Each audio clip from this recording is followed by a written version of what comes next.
burning desire by Nigerians to see turnaround in the country underscores the reason why Nigerians are flocking to Peter Obi and the Labour Party. There is an urgent expectation for a new dawn to manifest in Nigeria without delay to give Nigerians a new lease of life.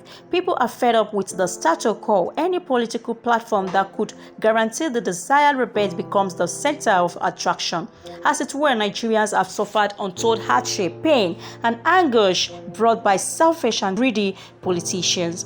The political and economic system have been ruined. Long suffering is a norm in Nigeria as people bear the burden of misrule. The virtue of patience has been overstressed beyond the limits of this is understandable. Barely 6 years into independence, the country was plunged into a fierce, fratricidal civil war that claimed over 1 million lives and truncated the political and economic trajectory. At the end of the war in January 1970, the military took over the reins of government. Nigeria continued to look forward to a productive and viable country. The civilian interregnum between October 1979 and December 1983 war was a huge disappointment. The civilian reenacted corruption and maladministration that brought back the military. When the new democratic dispensation was battered in October 1999 with the former President Olusegun Obasanjo of the People's Democratic Party (PDP) at the helm of affairs, Nigerians reenacted the desire for good governance. Obasanjo had the historic opportunity to build a vibrant Nigeria but failed after 8 years of mesmerizing Nigerians. Obasanjo handed the baton to President Umaru Musa Yar'Adua, who unfortunately died early in his administration.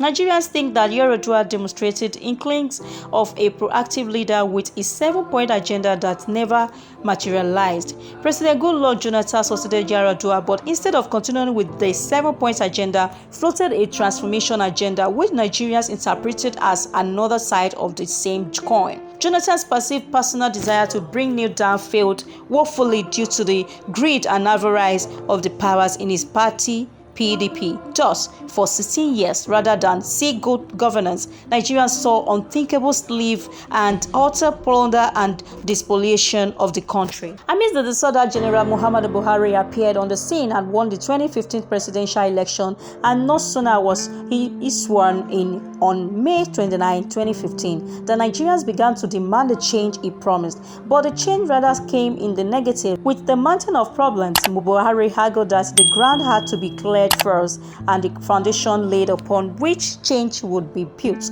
But Nigerians are not ready to make excuses. They want change to happen as promised. All the basic social amenities, water, hospital, roads, schools, health centers, and so on that we need are largely the responsibility of the state government. Though the federal government had taken it upon itself over the years to be in charge of electricity, nothing stops any state government from getting involved in power generation as an independent suppliers. If each state government gets serious with power supply, the power from the center would be negligible. The world state of Nigeria is calling for the return of corruption with the hashtag Bring Back Our Corruption. The promoters of this demented and crazy campaign argue that under PDP food was cheap and life was better. It is an ironic turn of events. And beyond that, insecurity has overwhelmed the country. Nowhere is safe. There is a delayed bloodbath. Terrorists, including Boko Haram, bandits, kidnappers, and ritual killers, are on the loose with no control. Some parts of the country are virtually under the control of criminals. There has never been a situation like this in the country before, not even during the Biafra War. On the economic front of the North and on her loose, mass unemployment, high cost of living, abject poverty, and despair, among other outrageous problems, pervade the land. Virtually all the economic indices are in the negative. The horizon appears bleak and frightening, except there is a deliberate intervention to right the wrongs. The grace of a new Nigeria informed the rush to Peter Obi and his Labour Party. Nigerians are disenchanted with the ruling APC and the opposition PDP that have jointly ruled Nigeria for nearly 24 years precisely since 1999 and ran it aground. The track record of the three key presidential contestants, Atiku Abubakar of the PDP, Asiwaju Bola Tinubu of the APC, and Peter Obi of the Labour Party speaks for them. Nigerians know who is who. As such, no amount of shenanigans will divert the minds of Nigerians who are focused on redeeming the country from total collapse.